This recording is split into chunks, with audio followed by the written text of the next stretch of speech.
Good evening. Welcome to Vignettes, an evening of student-written video essays. My name is Loranne Brown, and I'll be your MC this evening. We would like to acknowledge that Trinity Western University is located on the traditional, ancestral, unceded territory of the Stolo people, the people of the river. This event is part of our Festival of the Arts, Media, and Culture. The pandemic has hindered many of our face-to-face activities, but technology has also offered new opportunities. Tonight's streaming event has been created with the assistance of videographer Becca Gibbons.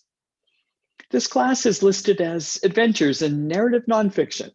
The nonfiction our students read and write falls into the category of personal narrative, memoir, travel writing, personal essays on topics in which we're passionately interested. We explore form in creative ways: vignette, mosaic, collage, montage. We play with style in creative ways using all the tools of the novelist's toolkit: setting, dialogue, character, language. As photography does, we look at the art in truth. Whatever we call it, creative nonfiction, literary journalism, personal narrative, it's an adventure. During the first summer of the pandemic, just to get out of the house, my husband and I took random drives to nowhere, places where we could walk near the woods or sea without the crush of crowds, bringing potential contagion to popular local spots like White Rock or Crescent Beach. A flat trail stretches 20 kilometers along Boundary Bay from Mud Bay Park in Surrey to Centennial Beach in South Delta. The views are expansive, the breezes stiff enough to blow our paranoia out to sea as the few joggers and bikers puff past us. Despite increasing familiarity with our favorite sections of the trail, we experience WTS moments. What's the story here? What's the story here? A beach sailboat? Or here, giraffes painted on driftwood?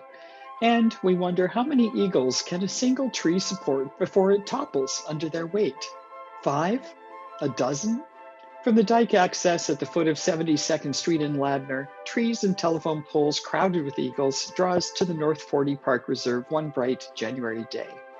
As we exit the car, a pair dive bombs us. Beak to beak, they fight over a single morsel of prey. Others skirl and wheel over the field, or lurk like street corner hoodlums near an untidy nest, heckling each other. Photographers with tripod-mounted telephoto lenses compete for the best spots to observe the fray. The eagles draw us to this park weekly, but a lingering WTS surrounds the reserve itself. During World War II, the Royal Canadian Air Force operated out of the base that became Boundary Bay Airport. From 1949 to 1971, the site served as the Vancouver Wireless Station, operating radio communication equipment and gathering signals intelligence. For 2 decades, the area was a thriving military community, home to some 150 families, some 500 souls. Although a few foundations remain, the houses and facilities are gone. It's an urban ghost town, a fitting discovery during a pandemic. What apocalypse accounts for its destruction? Marked with interpretive historical plaques, the park is a 40-acre metaphor, it occurs to me, for the act of memory itself. The apocalypse is time. You are here. When we poise to write narrative nonfiction, we often start with vague, disconnected WTS points. How old was I when that happened? When we moved to that house? When I swam in that lake, rode that bike, fell off that porch? Gradually, a rough map of events and places may emerge. A bigger challenge, however, is to map the meaning and significance of those events sufficiently to answer the question, what's the story here? In order to transfer the experience to readers and listeners, we're required to flesh out the schematics of memory. We attempt to populate those outlines with characters, sensory information, and concrete details. Tonight, my writing students will share their narrative nonfiction stories as video essays that fall broadly into thematic categories, the interpretive panels of life. Welcome to Vignettes. We're glad you are here. Sophie Holland invites us to join her along the map points and timestamps of a walk when she steps out to visit Steveston.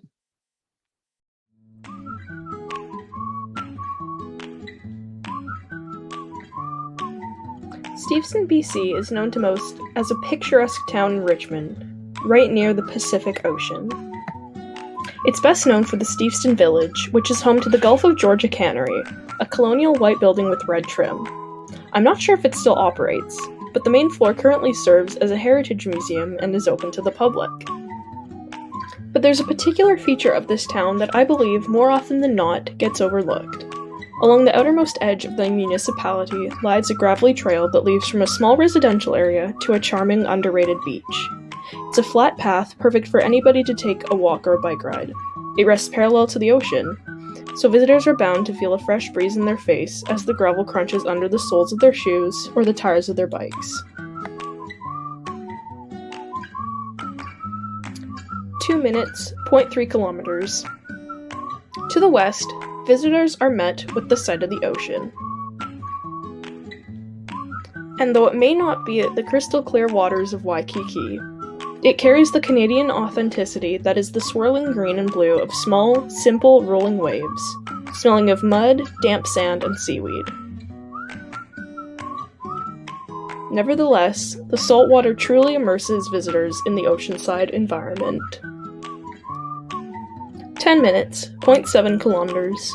Opposite the ocean, to the east, are the subdivisions where several Steveston residents call home. An array of townhomes stand in their circle, with the tennis court and swimming pool in the center. It's an evenly spaced suburban community. Backyard gates open and close to allow access to small bridges that extend over the narrow creek alongside the path. 15 minutes, 1.2 kilometers. I once saw a heron standing in this muddy creek. He blended in among the tall, brown grasses, bending and swaying in the wind. It was an unusual sight for the middle of winter when I passed by. Herons are beautiful birds, and this one was perched upon his lanky leg, his long webbed toes likely sunken into the mud with his other leg lifted into an arabesque. 20 minutes, 1.5 kilometers. This one time there is also one house, an old gray and green 3-story home with an old porch and a giant yard.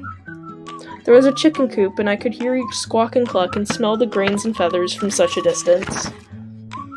There were a few chickens who'd been set free running around alongside the children in the front yard, while the parents sat by the garden bundled in coats and hats to keep warm.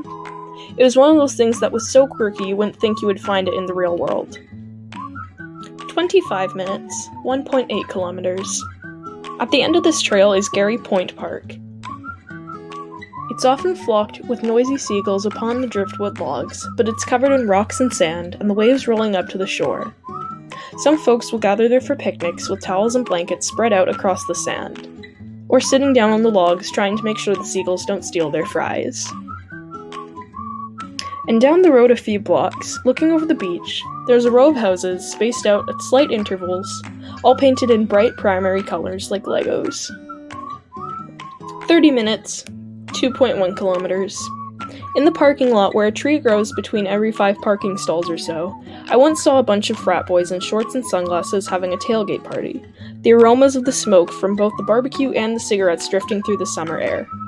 The cigarette scent singed my nose, but the barbecue smelled of summer and sunshine, lifting the corners of my smile. I think why I'm most drawn to this town is how ordinary it is. There's a little something for mostly all ordinary people. Though it looks like a clump of slate blue and hazel from a map, up close it's a hidden gem.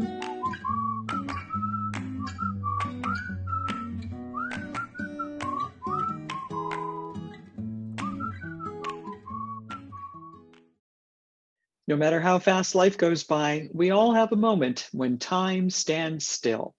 Scott Bowers takes us there. Brace for it.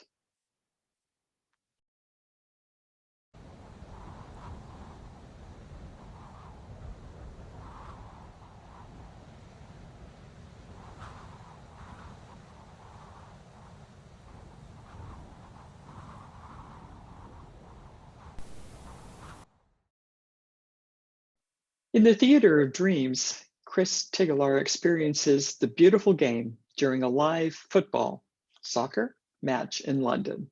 My name is Chris Tigelaar. I'm going to be reading a piece that I wrote for MCOM 369 titled Theater of Dreams. So without further ado, here it is. It is Christmas time. The familiar smell of snow hangs in the air, as I know England is about to become much whiter.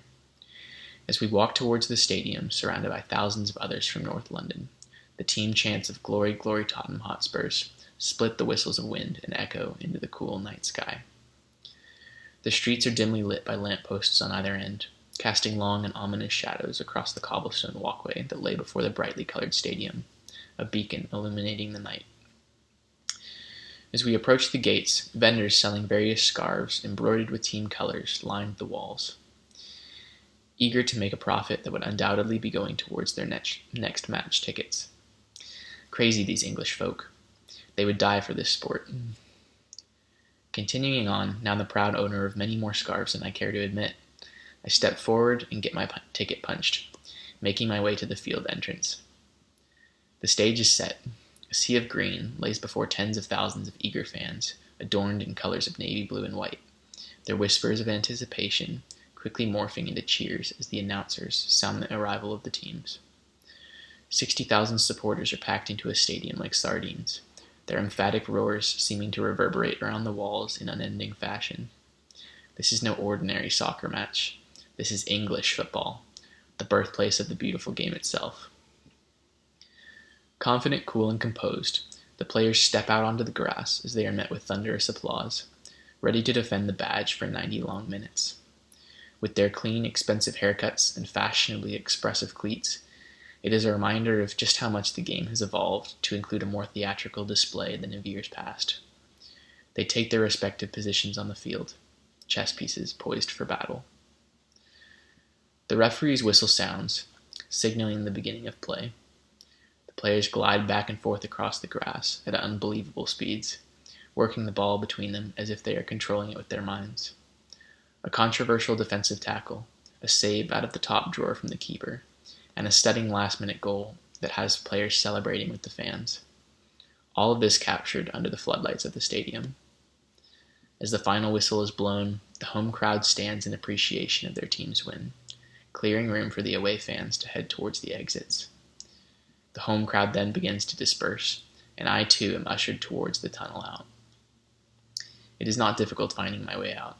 I merely need to follow the sound of thousands of drunken football fans, undoubtedly heading towards a local pub to continue their celebrations.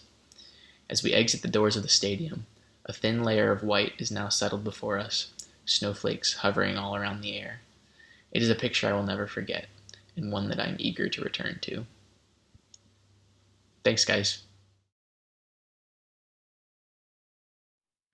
In The Night He Broke My Heart, Dakota Shaw takes the reader through the thought process of one young woman's journey through loss and grief to gratitude.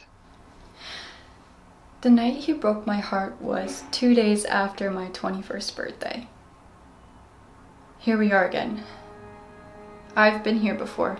I remember thinking to myself as I stared at a still yellow moon, or rather 3 still yellow moons as tears were flooding my eyes.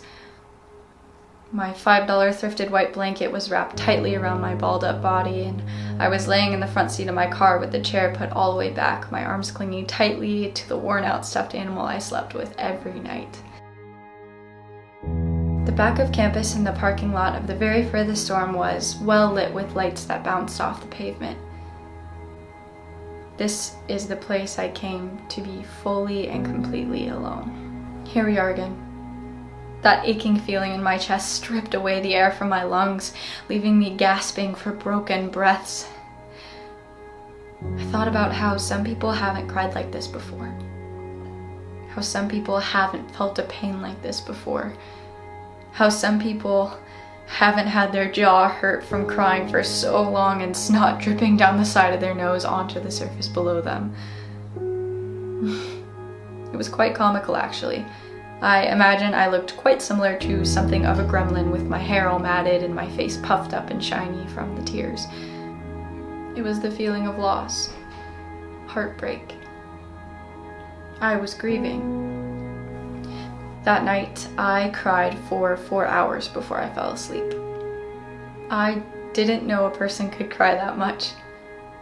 My stomach was nauseous, though I hadn't eaten a real meal in days, and my head felt like it might split in half.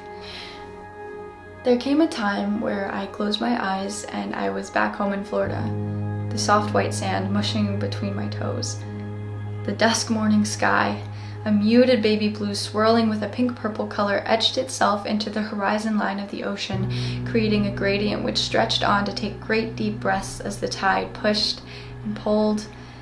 As I approached the water, the gentle lumps of dry sand turned hard and damp, which left freshly laid imprints of my feet, which followed close behind wherever I stepped. The thirsty sea foam gulped up the footprints and surrounded my ankles. I wasn't sure what drew me into the water, but I found myself, though I was fully clothed, entranced by the coldness of the water blanketing my body, and walked forward past the sandbank, jumping over the waves as they slid by me. The water engulfed my entire body now, and it was up to my neck. One wave went by, and the current's grotesque hand grasped me by the ankles and dragged me further past where I could stand. The sun was bright and glorious now and dominated the horizon line.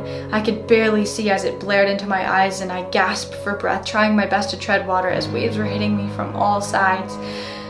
My arms and legs flailed desperately in the direction of the shore, and I was gasping for air, but the salty, bitter water kept choking me and infiltrating my lungs. One strike from the current's hands, and I was under for good. The sound of my body being torn under the water blasted in my ears, and then all I could hear was a muffled sound of water filling my eardrums. I was pulled deeper out to sea, and somehow I wasn't breathing, but I wasn't dying. Instead, I was in a blue-black abyss of darkness, and I heard the wallows of a whale's song, a song filled with yearning and desire. I could tell it was longing for its mate.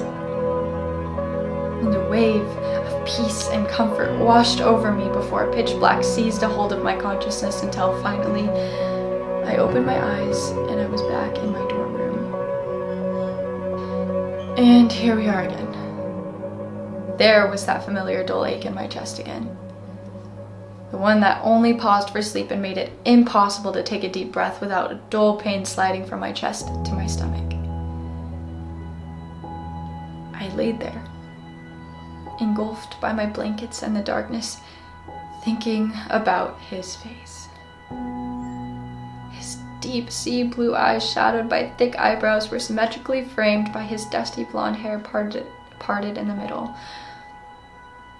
I reached out my arm and gently swept a piece of his hair through my fingertips, running them down his cheek and pressing my palm flat against his jaw, taking his face in my hand. My touches were slow and delicate. His shoulders dropped and his eyebrows furrowed, opening a window of sadness evident in his beautifully tragic eyes.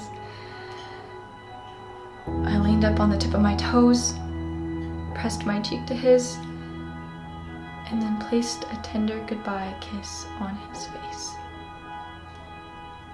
Weakly, I told him, this would have been enough for me. That scene must have played so vividly in my mind's eye like 12 times before my eyes adjusted to the dimness of my room. If only we had had more time together.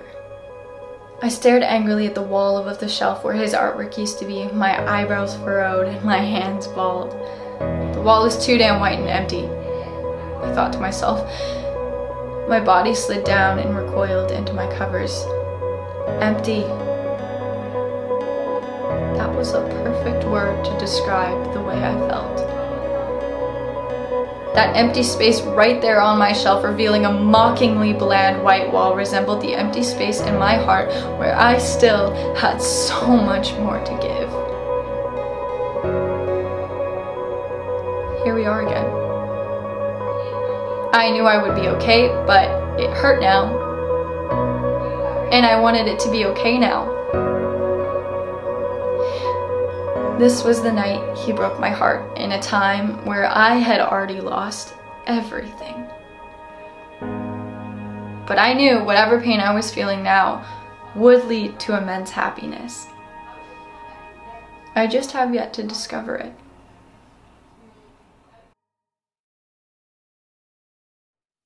Daniel Godin reflects on a new normal after a life-changing injury and seeks hope in music and the future. Astoria. Hi everyone, my name is Danielle Godin.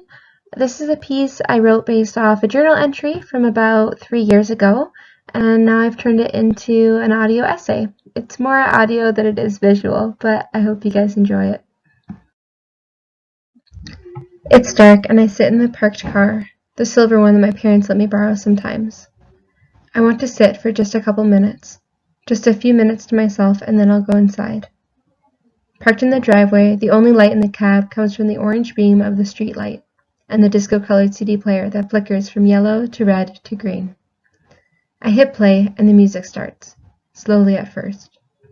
My head starts to throb as the drums come in. I lean back in my seat and rub my temples.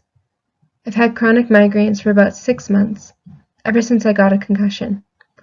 I feel nauseous sitting in the car, but I turn the music up louder, as if the noise could muffle the stabbing pain in my forehead. I close my eyes as the song ramps up into the first verse.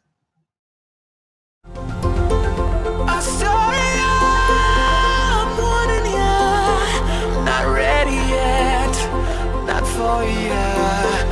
Don't wanna know my darkest lows, my blackest pitch. Murder of crows feels far from home, close to the veil. Goodbye, mother's fairy tale. Never after will suffice. When star-crossed lovers take their life. I'm not ready yet. I'm not ready to think of what I've lost in the past 6 months. The pain is a constant fog in my head. I have not been able to work or study. It was supposed to take 6 weeks to get better, but it's been 6 months and nothing has changed. I'm not ready yet. I'm not ready to handle the possibility of being sick for another long time. I don't want to know my darkest lows, my blackest pitch. I can feel depression starting to take root, but I don't want to let it in. I remember all those graduation cards from a short year ago.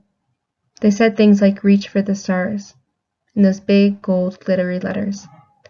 It's goodbye to Mother's fairy tale, as I'm realizing that I may never go back to school, and all those pre-graduation dreams might never happen. I tap my fingertips on the steering wheel as the guitar builds up. Remind me what the price is when left's to my own devices. 'Cause I'll find out in all due time what happens to never say die. I'll find out in all due time. I wonder if this is my new normal, or if there will be a day when I will look back at this moment and all of the pain will be nothing but a memory. That jabbing pain is back in my temples. I try not to think about it and focus on a crack in the windshield instead, following the uneven jagged line all the way across. I feel broken.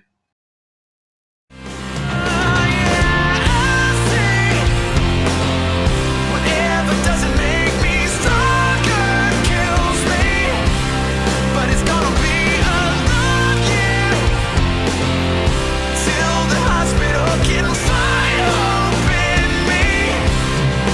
Tell me I survived. Astoria. Tell me I survived. Astoria. Maybe it'll be a long year before the hospital can find hope in me. I'm sick of sitting in offices under fluorescent lights waiting for one more professional to tell me to try one more thing. I've tried sport therapists, chiropractors, naturopaths, and neurologists. I don't know what else to try. In the car, it feels like I'm sitting on the edge of a gap, and I have no idea what is on the other side. But I don't care if it'll be a long year, just as long as the hospital finds hope in me. I clench my fists on the steering wheel and squeeze my eyes shut. We went through hell in Astoria. We lost ourselves in Astoria. I gave in to sickness. Can you find forgiveness for a dear old friend? Astoria.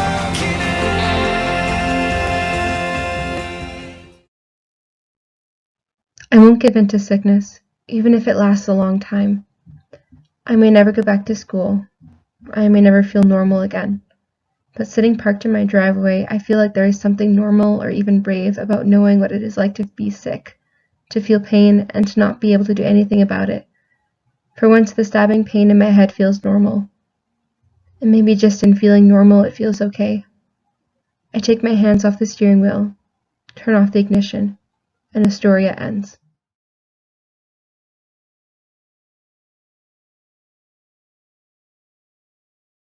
Bubble World by Caleb Nelson explores the comfortable, affluent bubble in which middle-class North Americans live and the way it prevents them from understanding the suffering of those exploited by the global capitalist system that facilitates their comfort. There I was, once again, in Walnut Grove's Bubble World, apprehensive as usual. Bubble tea relaxes me, and I needed it desperately at the time. I had been sitting at home just a few minutes before, stewing over my work, irritated with myself for struggling to begin my English essay on the poetry of Zhu Lizi, who committed suicide after suffering a drone-like existence in Shenzhen, China, for nearly 4 years at the Foxconn factory. Zhu worked day and night making Apple iPhone after iPhone after iPhone before he eventually decided to plunge to the ground, like some co-workers before him. However, he managed to leave behind some poems on the despair of his meaningless factory existence. His words haunted me. I swallowed this industrial sewage. I swallowed the hustle and the destitution, swallowed pedestrian bridges, life covered in rust. I can't swallow anymore.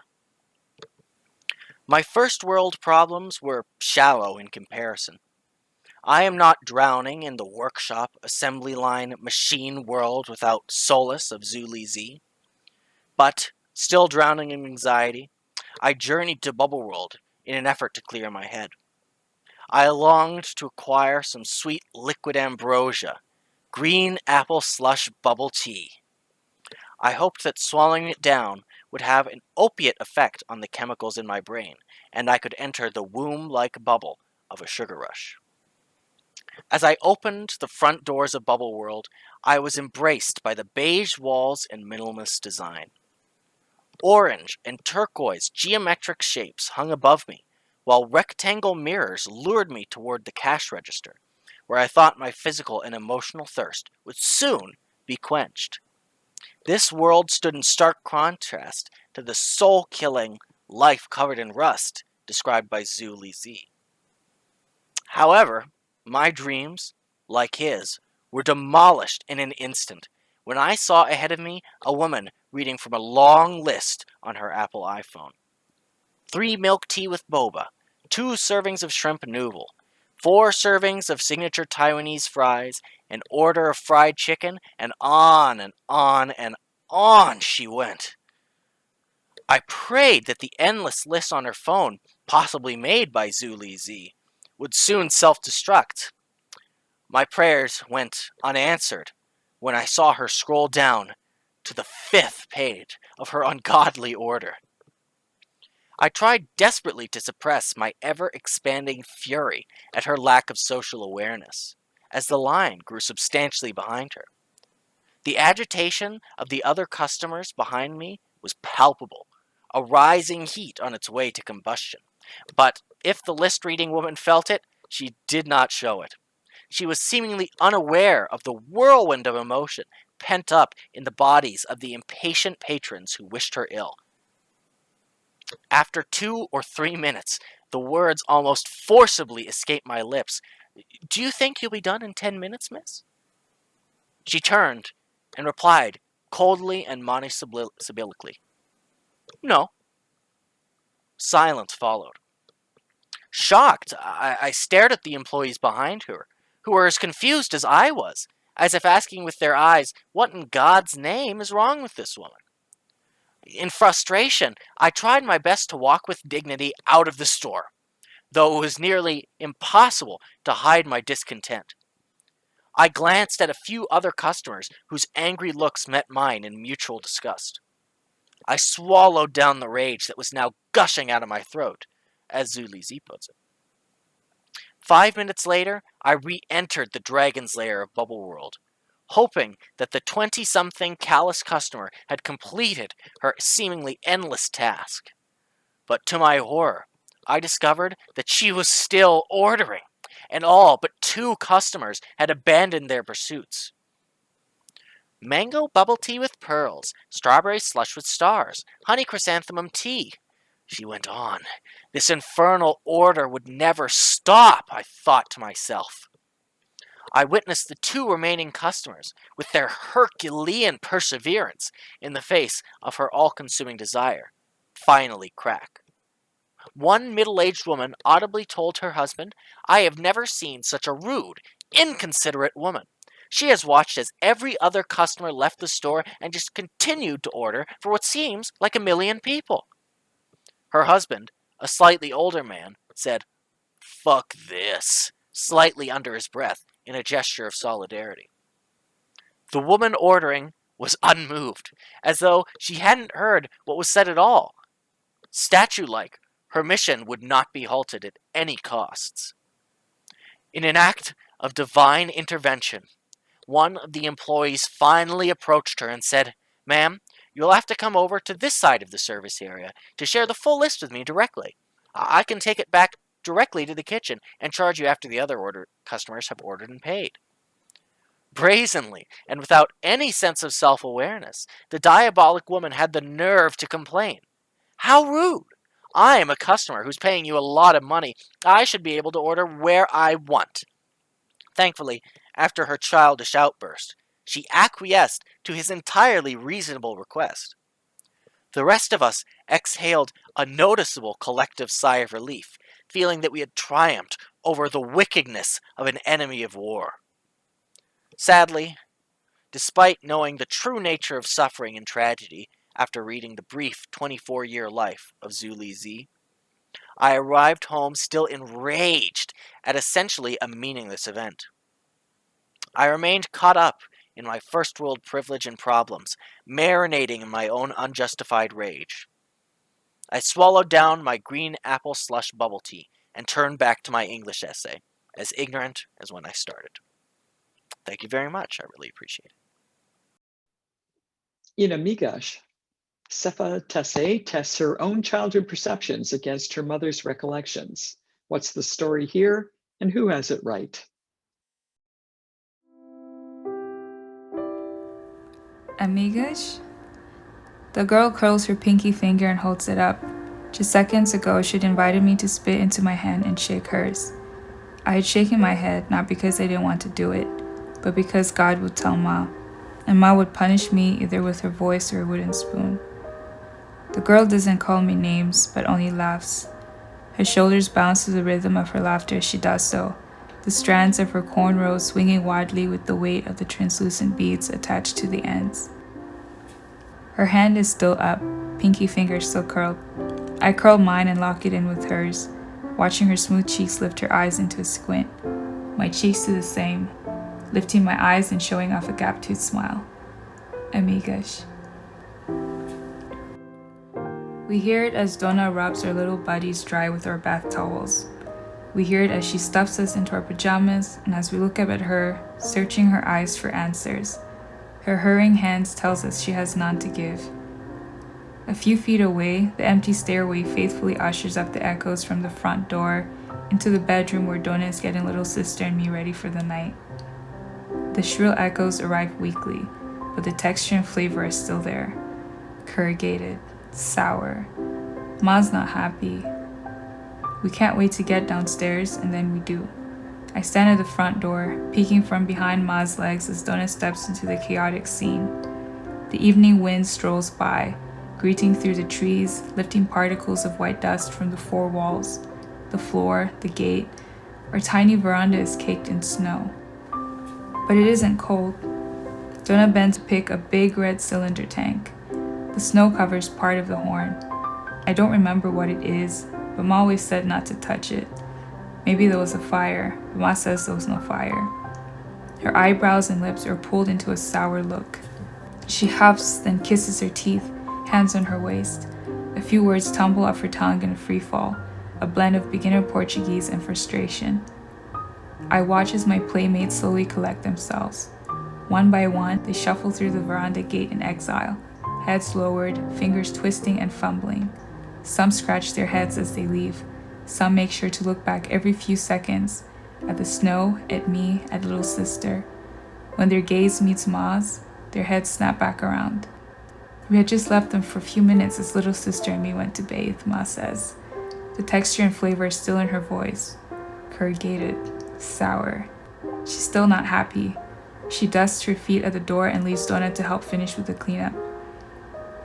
I hope they can come back tomorrow, but Ma says no more. That was almost 20 years ago. I asked Ma about it on the phone call the other day, told her what I remembered. She said it was just an accident, that they had pulled the pin from the fire extinguisher and that they had never actually stopped coming around, that they still came by almost every day, and that we swam in an inflatable pool in our tiny veranda, and that we laughed together and played together until the day we moved away to another part of town. But in my memory after that incident, I see them pass by our house every day, but never coming in. I see my small hands wrap around the bars of our front gate, then waving at them, yelling, "Amigas!" And they wave back, shouting with elated voices. I ask them to play, but they don't. It's like they don't hear me. They just walk away.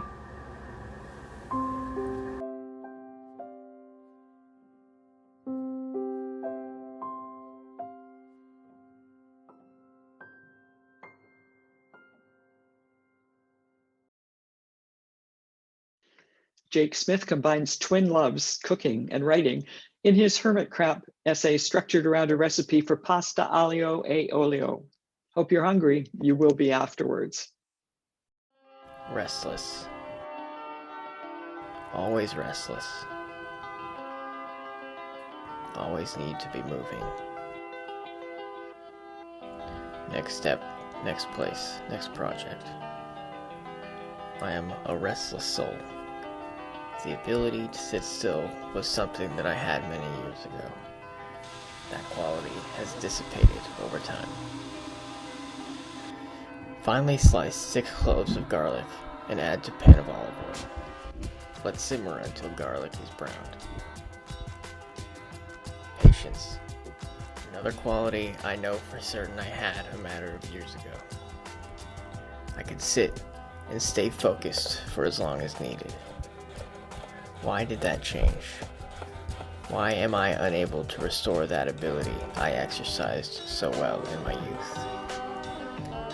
Mid conversation with someone, my mind will wander despite the topic. I don't have the patience to hear the whole story.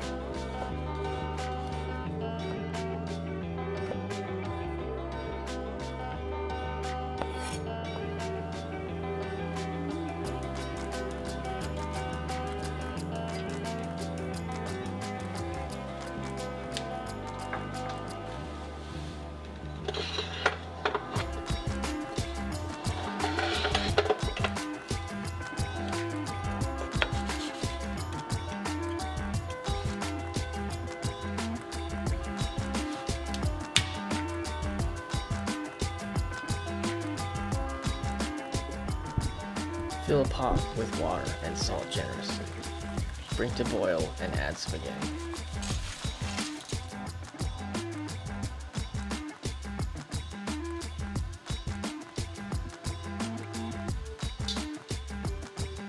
These are seemingly negative traits, yet the most significant trait is the ability to care. I care about my friends. I care about my family. I care about people, despite what the restlessness and impatience may make it seem. My whole life, affection has been something difficult for me to express. The people I care about don't know that I care about them because of my introverted and timid nature.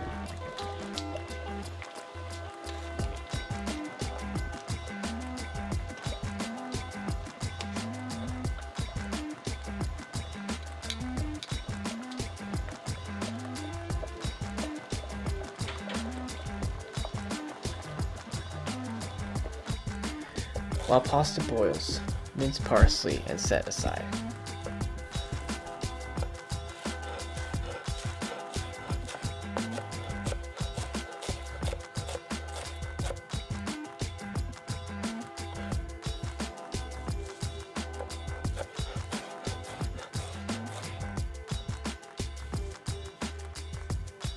Another party full of people I would pretend to be interested in talking to. These types of events were what revealed to me how really introverted I was. The most common phrase that went through my head on those nights was, "How do I escape this?"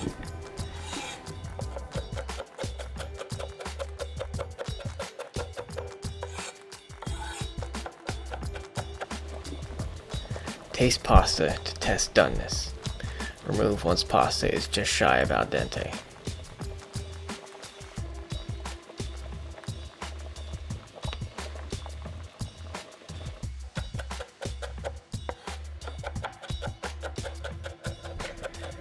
The kitchen is where I found my refuge. My mom wanted to be with the guests, not in the kitchen, so I took over. An activity I was eager to do so that I wasn't standing around, and the majority of the time I was left alone. Little did I know this would become the passion for a restless soul. What started as an excuse to avoid confrontation grew into something that I would do at parties, for the family, for friends, and alone.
Add pasta to pan of oil and garlic and stir until mixed.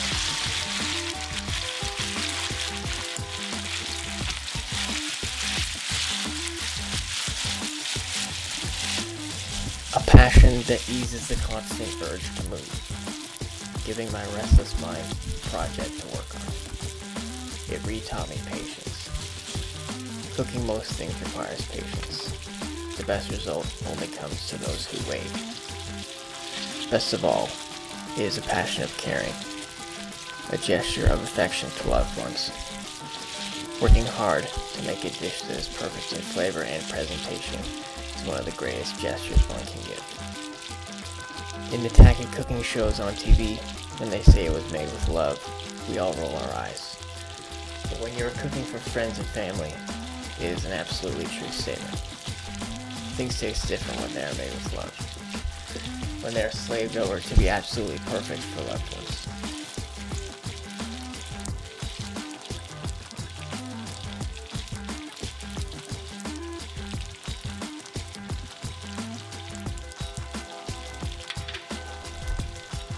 Add minced parsley to pan and stir. Food is one of the biggest parts of my life. My hands constantly smell of citrus and garlic, no matter how many times I wash them. Learning different ways to use each ingredient. Learning to control and adjust and master the ways to use heat and fire. Learning the science behind charring and smoking and softening and crisping. Cook pasta until al dente. Add 1 tablespoon of butter and the juice of half a lemon to pan.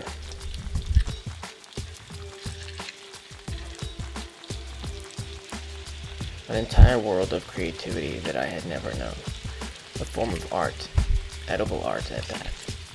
Art that is different and unique from person to person. Food is an expression of creativity, an enjoyment, a necessity. Add freshly cracked pepper and red pepper flakes to taste. Food is a universally communal experience, a symbol of coming together and partaking in flavors together. Food is a celebration, whether it's a wild rabbit cooked in the wilderness to survive, or a suburban barbecue with the neighbors. Food is culture, one of the key unique features of culture. Yet it is shared. Food from all over the world can be made right there in your kitchen with the right ingredients. It can connect you with cultures you have never experienced before. It can be a unifier, bringing together people of different backgrounds and beliefs. It doesn't matter if you are left or right, red or blue, rich or poor. You are connected if you are sharing a meal together.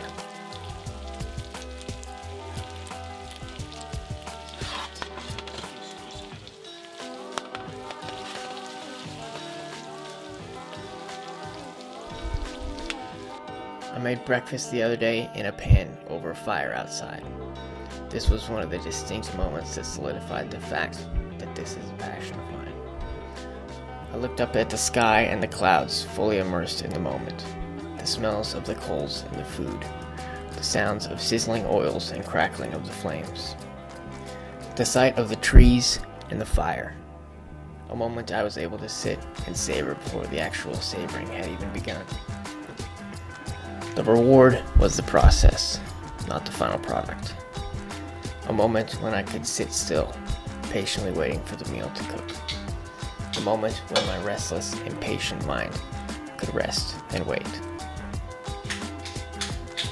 Shred Parmesan on top, serve on a plate, and enjoy.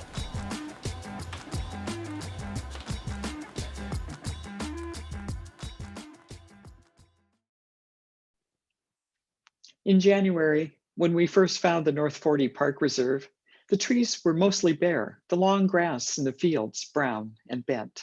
Decommissioned fire hydrants and wading pools are poignant artifacts of a lost time.